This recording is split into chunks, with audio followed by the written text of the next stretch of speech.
Hello everyone. अब हम दोस्तों बात करते हैं कि खिलाफत इशू क्या था। प्रोमिनेंटली इसके ऊपर बात करते हैं। पहले विश्व युद्ध के टाइम पर जो टर्की था, टर्की ने अलायंस बना रखी थी जर्मनी के साथ, ऑस्ट्रिया के साथ, against the Britishers and allied powers. और आपको पता ना इनके ग्रुप को, वैसे तो हम पढ़ चुके हैं 10th क्लास के तमिलनाडु में। एक रिकॉल करने के लिए बस मैं ग्रुप के एक नाम देता हूं आपको। Triple alliance and triple entente, याद है ये वाली चीज?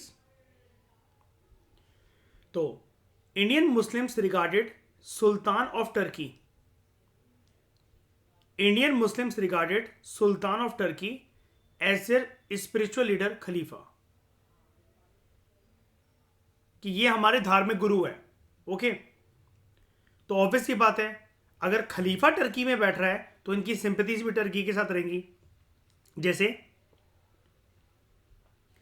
क्रिश्चियंस को पूरे वर्ल्ड में एफिलिएशन कहां पर फील हो सकती है? किससे फील हो सकती है? पोप से। और पोप कहां बैठते हैं? Vatican city. आपको याद है ना, ये सिलसिला कोई नया नहीं है रिस्पेक्ट देने का वेटिकन सिटी को और पोप को। श्रेया याद करो शाइनी, अकबर खुद दीन इलाही के सपने को पूरा करवाने के लिए वेटिकन सिटी तक फरमान भेजता था अपना, जीसुट प्रीस्ट से मिलने के लिए। याद है वो एक वर्ड यूज करा जाता है, जीसुट प्रीस्ट, है ना, क्रिश्चियनिटी के बारे में वो सीखने के लिए। फिर उसको लगता है जीसुट प्रीस्ट, जब उसको पता लगता है कि जीसुट प्रीस्ट के कुछ लोग तो पोर्चुगीज ईस्ट इंडिया कंपनी में खुद शामिल होकर गोवा में रह रहे हैं, तो वो दो दो लोग, याद है, दो दो लोगों के पेयर में वो अकबर के दरबार में जाते थे, वो फतेहपुर सिकरी जाते थे आगरा के पास, वो बैठ के चर्चा करते थे अकबर से। और कमीने बहुत थे, इस मकसद से चाहते थे कि अकबर बुद्धि से शायद से बेवकूफ है, हम इसको कन्वर्ट कर देंगे क्रिश्चियनिटी में। याद है? लेकिन ऐसा कुछ हुआ नहीं। So naturally their sympathies with the Turkey, so naturally they had sympathies with the Turkey. After the war, the British removed the Khalifa from the power in Turkey.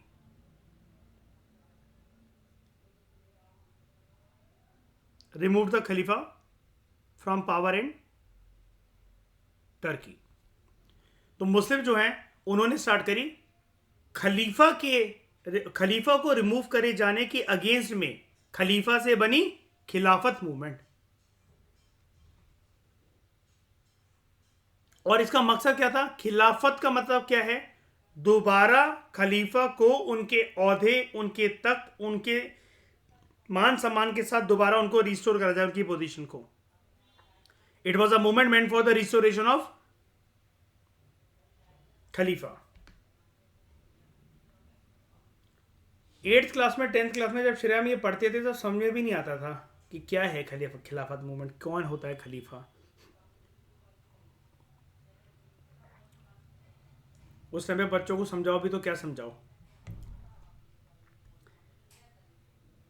वो भी मेरे जैसे बच्चे। हाँ इनकी जो मेन डिमांड थी वो क्या थी?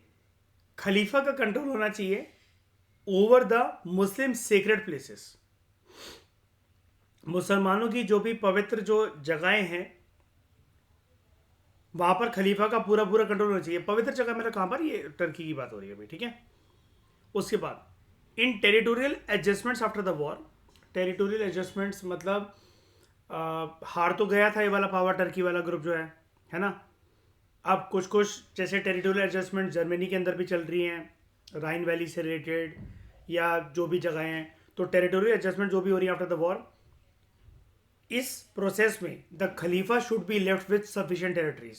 तुम टर्की में किसी भी एरिया के साथ उथल पुथल कर दो, खलीफा को प्रॉपर तरीके से एक लैंड दो, क्योंकि वो हमारे रिस्पेक्टफुल दिग्गज पॉलिटिकल गुरु हैं और हम सबके वो लीडर हैं।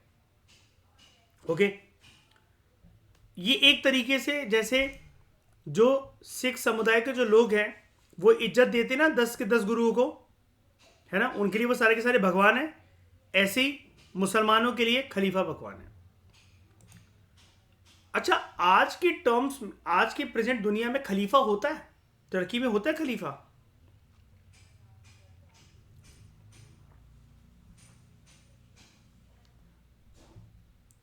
मुस्लिम वर्ल्ड का लीडर होता है कोई?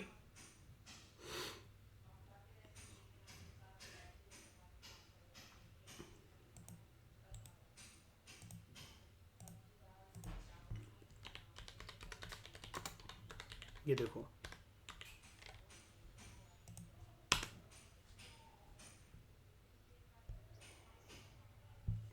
मिर्जा मसरूर अहमद। मुस्लिम समुदाय के लोग आज भी कई सारे, देखो अब मैं एक बात बताऊं शाइनी, वो ना एक एफिलिएशन वाली फीलिंग होती है, वो एक एफिलिएशन वाली फीलिंग होती है। ये सवाल अगर मयूर मैं अपनी दोस्त हिना से करूंगा ना, वो कहेगी ये क्या होता है। हाँ, उसको नहीं पता। मैंने उससे एक बार पूछा था, मैंने कहा उसकी फैमिली से कि वो मुस्लिम है श्रेया, तो मैंने उससे पूछा था कि ये क्या होता है, तुम लोग क्या खलीफा वलीफा को तुम लोग मानते हो क्या? कह रही मुझे तो नहीं पता ये क्या होता है। एफिलिएट करने वाली बात होती है, मानने वाली बात होती है। अब देखो ना, 1919 का ज़माना भी तो देखो ना श्रेया, कितना अलग है। लोग ऑर्थोडॉक्स हैं और इतना कुछ सोच रहे हैं, और बात ऑर्थोडॉक्स की नहीं है, बात एफिलिएशन की भी है। और एफिलिएशन की बात मयूर तब है ना भाई, लीडर कम से कम वो इंडिया में तो हो, उससे मिल तो सके। अब जैसे ये जो शंकराचार्य समुदाय के लोग हैं भाई, ये इंडोनेशिया में जाकर या फिर बाली में लैंड ऑफ थाउजेंड टेम्पल में जाकर बैठा होता, भाई मैं क्या जानूँ, मैं क्यों इज्जत दूँ? मैं मिला ही नहीं, जानता ही नहीं, शक्ल ही नहीं देखी, उसके प्रिंसिपल्स को मैं क्यों अपनाऊं? मैं अपने तरीके से पूजा करूंगा, है कि नहीं? हिंदुस्तान के मुसलमान जो हैं, जब अगर वो, देखो खलीफा का नेचर ऐसा है, पोप ना, पोप और खलीफा का नेचर ऐसा है, अगर तुम्हें दुनिया वाले इतनी इज्जत देते हैं, ठीक है, ध्यान से समझना मेरी बात, तुम्हें दुनिया वाले अगर इतनी इज्जत देते हैं, तुम्हारे कम्युनिटी के लोग तुमसे इतना प्यार करते हैं, तुम्हें अपना लीडर मानते हैं, तुम मतलब इतना टाइम ही निकाल सकते कि साल में एक बार उस कंट्री में आकर उस कम्युनिटी को एड्रेस करो? कभी तुमसे टाइम नहीं निकला, कभी भी। एक साल की बात नहीं, 10 साल में भी नहीं निकला तुमसे टाइम। समझ रहे हो मैं एफिलिएशन की बात क्या कह रहा हूं, और एफिलिएशन कैसे खत्म हो जाती है? लगाव भी किसी से एक हद तक रहता है। मैं अगर किसी से टाइम चाह रहा हूं ना, और वो मुझे टाइम नहीं दे रहा, तो एक टाइम के बाद वो अटैचमेंट या जितना पागलपन या जितना सुरूर मेरे मन में है ना उसके लिए, वो खत्म हो जाता है। फिर चाहे वो धार्मिक मुद्दा हो, नॉर्मल प्यार मोहब्बत हो, दोस्ती यारी हो, हर दुनिया के रिश्ते ऐसे ही चलते हैं।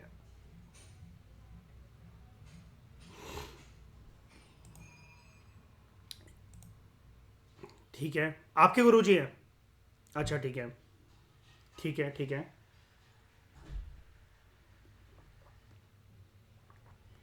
ठीक है। अच्छा, अभी हैं वो गुरुजी जिंदा?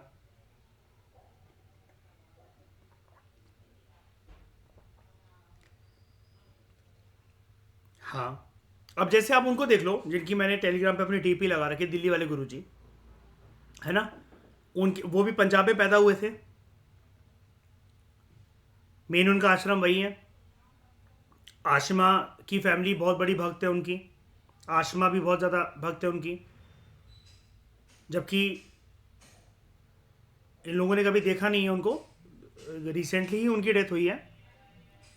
लेकिन हाँ, रिसेंटली इन द सेंस के कुछ साल पहले ही डेथ हुई है उनकी।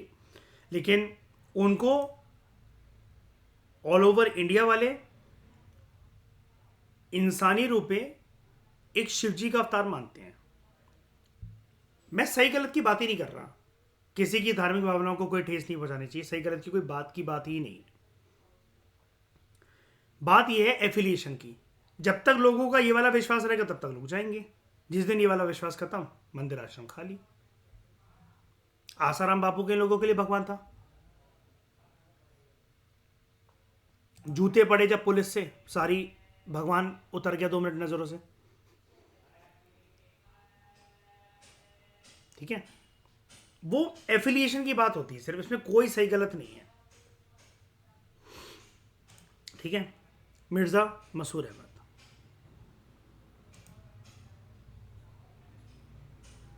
अब देखो ये क्या कर रहे हैं, special message bye world wide head of the Ahmadiyya Muslim community,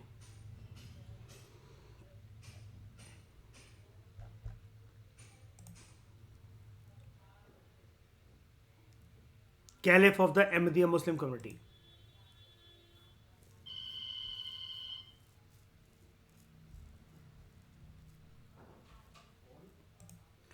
अपने आप को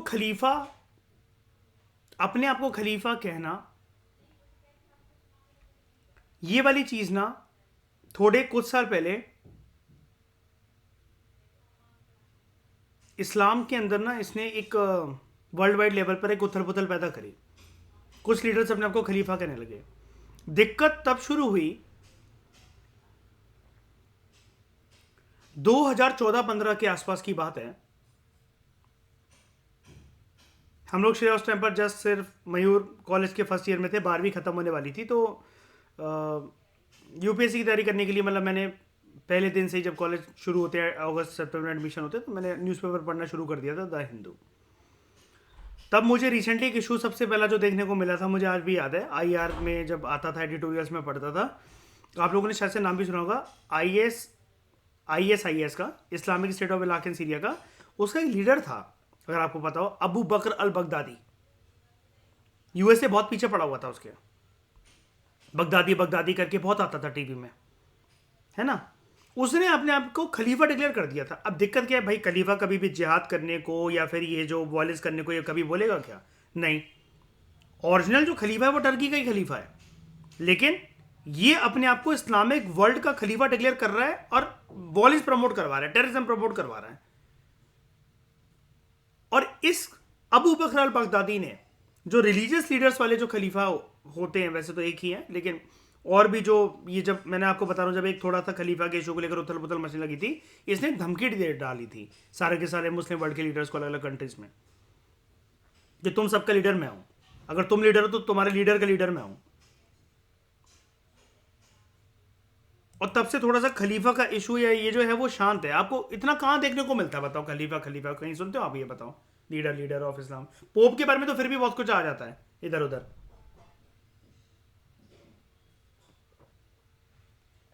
तभी तो अब समझ के देखो इसको, यहां पर ये ऐसा क्यों लिखा हुआ है, कहेंगे ये थोड़ा सा अब नैरो आइडेंटिटी वाली बात नहीं हो गई है। हेड ऑफ, नहीं नैरो आइडेंटिटी हो गई, head of Ahmadiyya Muslim community. ये वर्ड हटा दो तो मुस्लिम कम्युनिटी फिर तो ऑल ओवर वर्ड हो गई। हम क्या जाने अहमदिया मुस्लिम्स कहां रह रहे हैं? अगर ये अहमदिया मुस्लिम कम्युनिटी के लीडर हैं तो फिर चाइना के अंदर जो उइगुर मुस्लिम है, फिर उनका लीडर कौन माना जाएगा भाई? मेरी बात समझ पा रहे हैं कि उथल पुथल किस बात के बेसिस पे मैं कह रहा हूं? मतलब कुछ कम्युनिटी में लीडरलेस हो गई और कुछ कम्युनिटी के लीडर्स हैं इन टर्म्स ऑफ खलीफा। तो अब मतलब जो खिलाफत मूवमेंट जो मैं आपको पढ़ा रहा हूं ना, अब वो वाला माहौल रहा नहीं एक्चुअली, बस बात ये है जो ये 1919 की हम बात कर रहे हैं। ठीक है, तो डेवलपमेंट्स ऑफ द खिलाफत नॉन कॉपरेशन प्रोग्राम, खिलाफत कमेटी 1919 की बात है। अर्ली 1919 में अ खिलाफत committee was formed in Bombay. इस कमेटी को सेटअप करने के लिए जो इनिशिएटिव लिया गया वो किसके द्वारा लिया गया? It was taken by Muslim merchants and their actions were confined to, मतलब ये करते क्या थे, क्या करा उन्होंने, मतलब मीटिंग का एजेंडा क्या था? They were confined to meetings, petitions, deputation in favour of खलीफा। लेकिन इस मूवमेंट के चलते अभी तक ये बहुत पीसफुल लग रही है। There soon emerge a militant trend within the movement. जो लीडर्स थे इस ट्रेंड के, ये मॉडरेट अप्रोच के साथ सेटिस्फाइड नहीं थे कि यार ये खिलाफत कमेटी और खिलाफत कमेटी के एक्शंस भी अगर यही करते रह गए जो कि इंडियन नेशनल कांग्रेस वाले जो मॉडरेट कर रहे थे, तो हमारी बात फिर मान ली गई ब्रिटिश हुकूमत के द्वारा। हम टर्की में नहीं बैठे हैं, हम इंडिया में बैठे हैं। हमें अंग्रेजी हुकूमत को यहां समझाना है कि तुम टर्की के अंदर ये वाली हरकत मत करो जिससे खलीफा की प्रेस्टीज जो है वो बिगड़े। तो उन्होंने कहा मॉडरेट अप्रोच को कम नहीं करने वाली है। Instead they preach for the launching of countrywide movement. तो they advocated for the first time all India, पूरे इंडिया के लेवल पर कि सारे मुसलमानों को जोड़ा जा सके, all India Khilafat conference in Delhi 22 से 23 नवंबर 1919 में ये चली। A non cooperation with the British government in India, मतलब हम कॉपरेट नहीं करेंगे। अब एक बात बताओ, इनका एजेंडा क्या हुआ? ऑल इंडिया खिलाफत कॉन्फ्रेंस का नाम कुछ भी हो, इशू खलीफा का हो, ठीक है, उसको दोबारा रीइंस्टॉल करवाना है, टर्की की प्रेस्टीज वापस करनी है, खलीफा को रिस्पेक्ट के साथ टर्की के तख्त पर बिठाना है, कैलिफ की पोस्ट पर बिठाना है। लेकिन इंडिया के अंदर इनकी एक्टिविटी अब किसकी तरफ ओरिएंटेड है? We will not at all cooperate with the British administration in India. Congress का एजेंडा भी यही चल रहा है, नॉन कॉपरेशन की आवाज वहां से भी, और कांग्रेस का तो नारा ही टोटल तरीके से नॉन कॉपरेशन का, बैनर ही नॉन कॉपरेशन का है। मर्ज करने में क्या दिक्कत होने वाली है बताओ? ग्रुप बढ़ जाएगा, जनसंख्या ज्यादा मिल जाएगी, आपके मेरे रिसोर्सेज मर्ज होकर एक ज्यादा बड़ा रूप मिल जाएगा हमारी मूवमेंट को, है ना? तो it was in this conference that Hasrat Mohani he made a call for the boycott of British goods. Khilafat leadership clearly spelled out that in case of the peace terms after the war, they were unfavorable to Muslims. मतलब world war 1 के बाद जो भी तुमने करा है Turkey के साथ, खलीफा के साथ, ठीक है, शांति समझौता, जो तुम शांति समझौता के नाम पर जो तुम टर्की के साथ कर रहे हो, वो हमें मंजूर नहीं है, वो हमें गवारा नहीं है। And they would stop all cooperation with the government in India. और ऊपर से जो मुस्लिम्स थे उन्होंने ये बोला कि बात सिर्फ टर्की की नहीं है, वर्ल्ड वॉर 1 के बाद आपने हमारे प्रोमिसेस भी तो पूरे नहीं करे। ये एक बात बताओ, मुस्लिम्स भी तो बैठे हुए अपनी रिप्रेजेंटेशन वगैरह के लिए। जब कांग्रेस को रिप्रेजेंटेशन मिलेगी, जब वो लेजिस्लेचर का पार्ट बनेंगे, खुद का स्वराज का सपना पूरा कर सकेंगे। याद है इन्होंने मुसलमान लीडर्स के साथ हाथ मिलाए थे कि आप उनके पास मत जाओ। मॉर्लिमेंटो रिफॉर्म्स के टाइम पर जब ये मुसलमान चले गए थे, शिमला डिक्लेरेशन याद होगा आप सबको, तब इन्होंने मुस्लिम लीग के लीडर्स आपको याद होंगे, तब इन्होंने बोला था कि आप हमारा साथ दो, हमारा स्वराज का सपना पूरा होगा, मिलकर चलाएंगे ना 50-50 सरकार, 50-50% की सरकार, क्या दिक्कत है? आप ऐसा मत सोचो कि इंडिया के अंदर जो सरकार की जो वेशभूषा जो होगी, जो रंग रूप होगा, वो पूरा का पूरा हिंदू ओरिएंटेड ही होगा।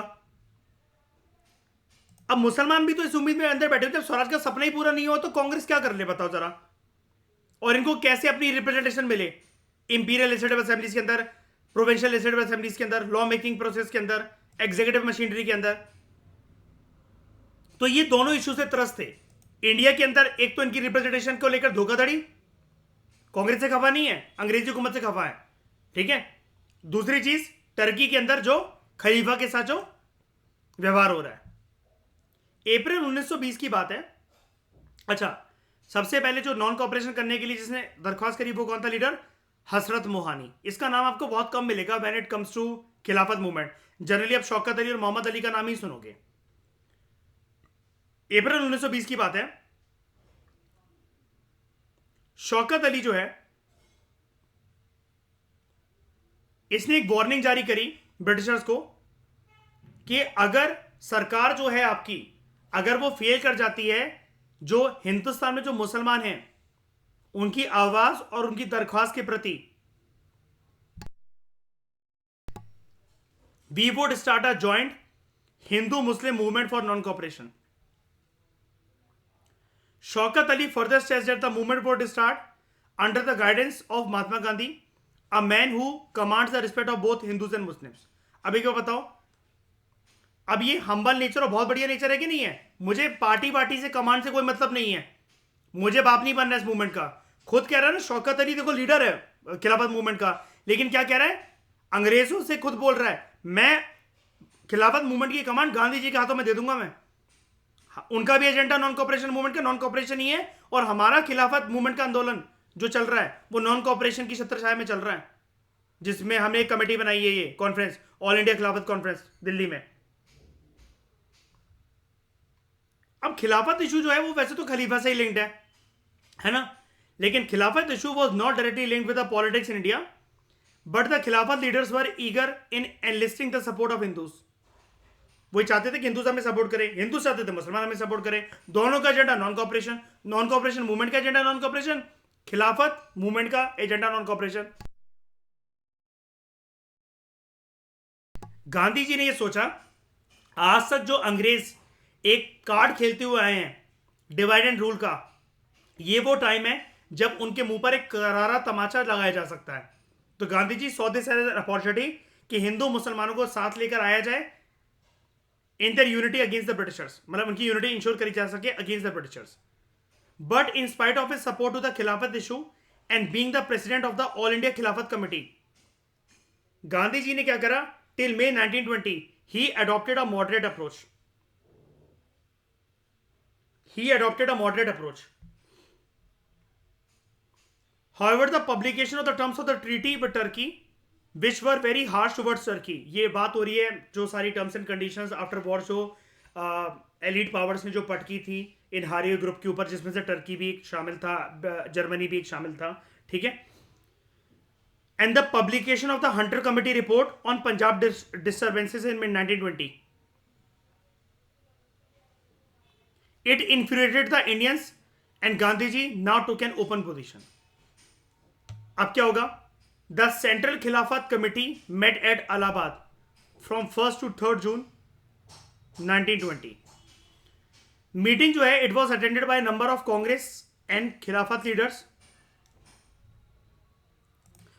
यूपीएससी 2024 के प्रीलिम्स और मेंस के लिए आप एक बेट खेल सकते हो. अगर आप खिलाफत मूवमेंट और नॉन कॉपरेशन मूवमेंट को देखो तो ज़्यादा फिट नंबर नहीं बैठ रहा, लेकिन मुझे पता होता है कि कौन से नंबर जैसे क्या है, तो यूपीएससी किसको पिक करता है. ये भी मेरी एक एनालिसिस है 30 ईयर्स के पेपर की, जिसमें नंबर लाइक ऐसे आते हैं कि 25 साल हो गए किसी चीज़ को, 30 हो गए हैं, 50 हो गए, 75 हो गए, 100 हो गए, 115 तक भी यूपीएससी जाता है. अब ये नंबर जो निकल रहा है, अगर काइंड ऑफ अगर मैं इसको 19 जो करूं तो वो निकल रहा है 105 साल हो जाएंगे अभी 2024 में, जब तक आप पेपर के लिए बैठोगे. तो अगेन ये 5 के उसमें मल्टीपल्स में आ रहा है ये वाला साल, ये वाली आंदोलन मूवमेंट वगैरह. तो यूपीएससी इससे क्वेश्चन पूछ सकता है इस खिलाफत मूवमेंट नॉन कॉपरेशन मूवमेंट से, तो आप रेडी रहना इसके लिए, ठीक है. और स्पेशली कांग्रेस के वो वाले सेशन जो कि जिसको पूरे काइंड ऑफ जैसे 1914 वाला जो सेशन होगा, अगर ऐसा कुछ है, ठीक है, 1914 वाले जो ईयर्स हैं 2024 तक, मतलब ऐसा क्या चलेगा. अब मैं आपको एक बात बताता हूँ, देखो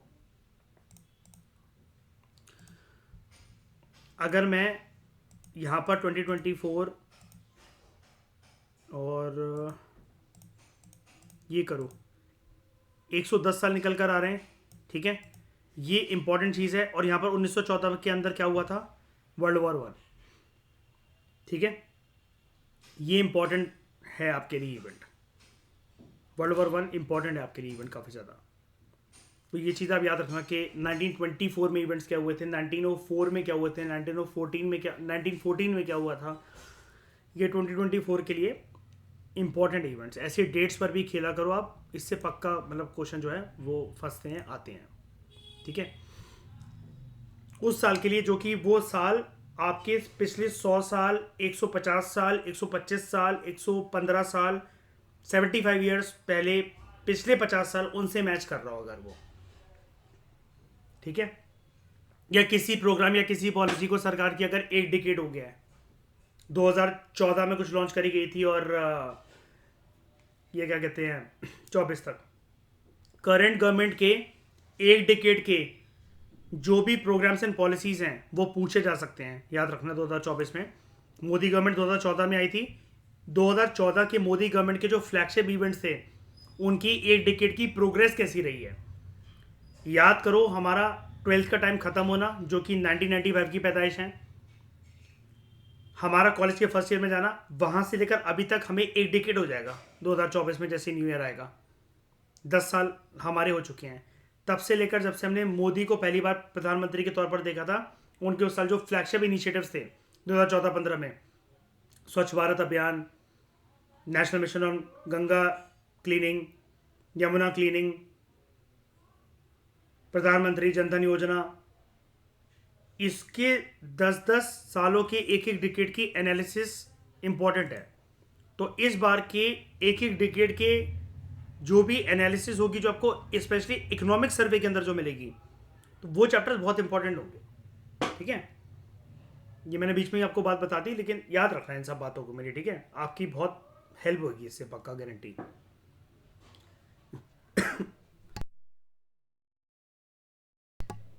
The Central Khilafat Committee met at Allahabad from 1st to 3rd June 1920. The meeting was attended by a number of Congress and Khilafat leaders. In this meeting, a program of non-cooperation towards the Indian-British government was declared, and this was to include boycott of titles conferred by the government, कि सरकार ने जो भी हमें titles दे रखे हैं हम उनको बॉयकॉट करते हैं. Boycott of civil services, army and police, that is all government jobs and non payment of taxes to the government. 1 अगस्त 1920 की बात है. ये टाइम फिक्स करा गया, ये डेट फिक्स करी गई as the date to start the movement. 1 अगस्त 1920. गांधी जी ने लोगों से दरख्वास्त करी. He insisted that unless the Punjab and the Khilafat wrongs were undone. जो भी अत्याचार हुए हैं पंजाब में, ये किसकी बात कर रहे हैं? जलियांवाला बाग कांड की. और खिलाफत मूवमेंट में खिलाफत इशू को लेकर किसकी बात कर रहे हैं? जो मुस्लिम्स का जो इंटरेस्ट है, जो उनकी डिमांड है खलीफा को लेकर, they were undone, there would be non cooperation with the government. तो for the success of this movement Congress support was essential. Therefore Gandhi ji took the efforts to make the Congress adopt non cooperation. Gandhi ji को ये लगा था, he hope that by coupling non cooperation with Khilafat, India's 2 major religious communities, Hindus and Muslims, they could collectively bring an end to the colonial rule. And these movements certainly unleashed a surge of popular action, जो कि अभी तक colonial India के अंदर कभी भी ना किसी ने देखा था, ना कभी भी जाना था, इतने बड़े स्केल पर.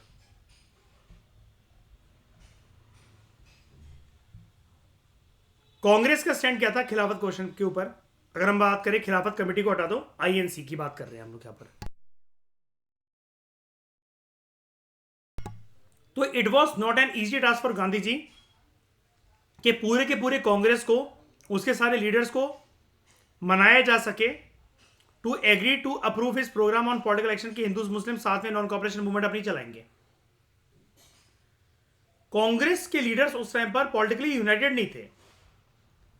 सत्याग्रह, नॉन कॉपरेशन जैसी जो बातें हैं वो अभी भी कांग्रेस लीडर्स के लिए एक दूर दराज की बातें ही थी. सिर्फ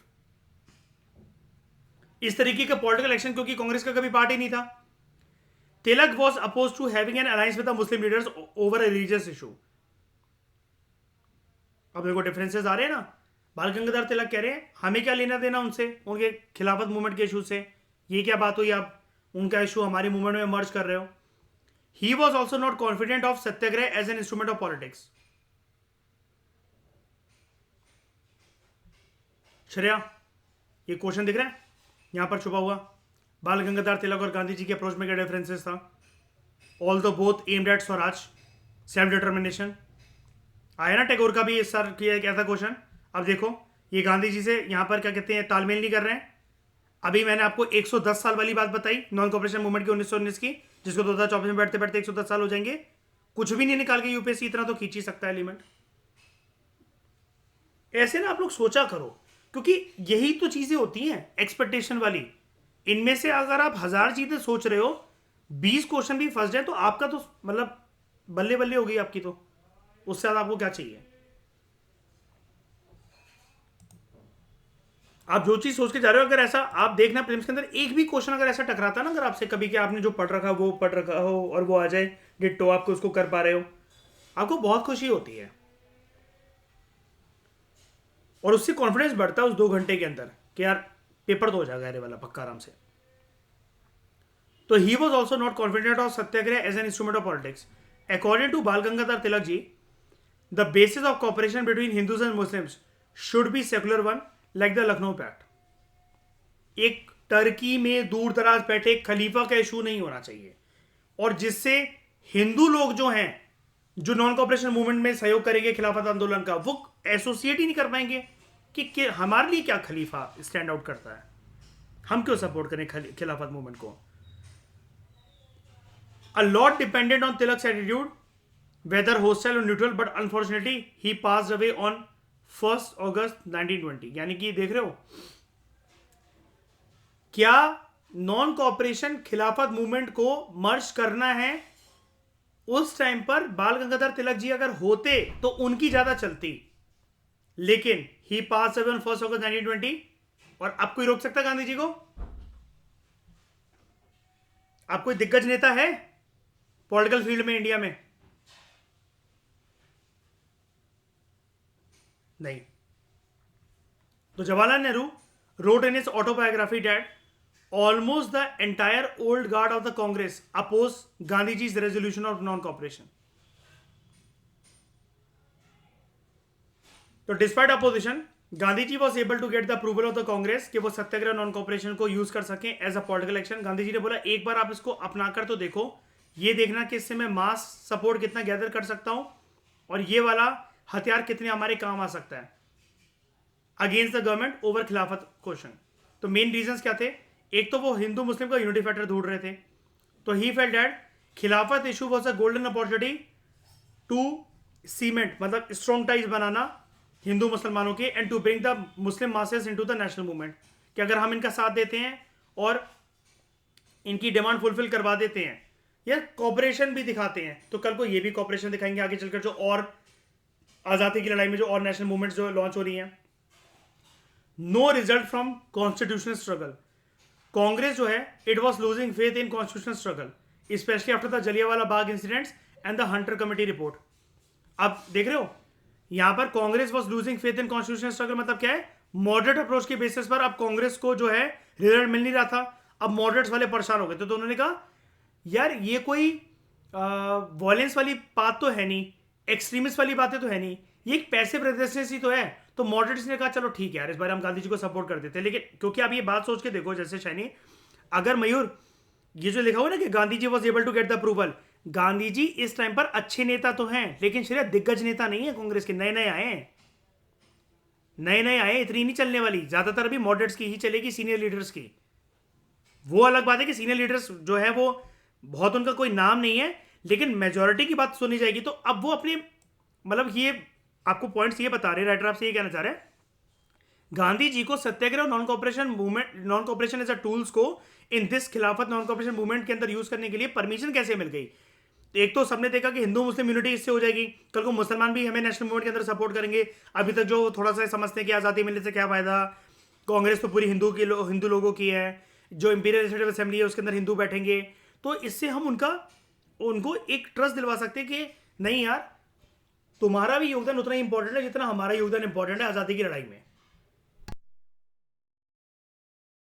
और मॉडरेट्स को है अब अपने मेथड्स ऑफ स्ट्रगल पर विश्वास नहीं था बिल्कुल, कॉन्स्टिट्यूशनल मेथड्स पर, politics of prayers, petitions, pleads, इन सब पर, एंड मासेस वर रेडी। सबसे बड़ी बात यह थी कि गांधी जी को लगा मासेस वर रेडी।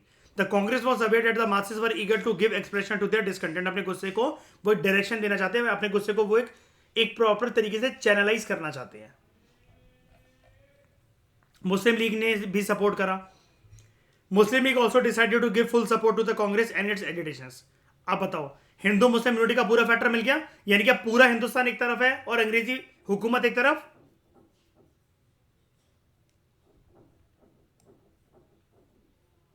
हाँ या ना?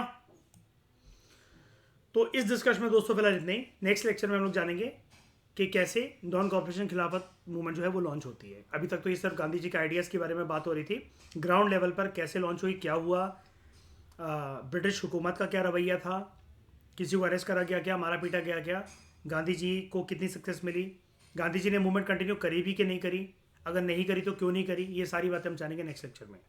Thank you very much for discussion.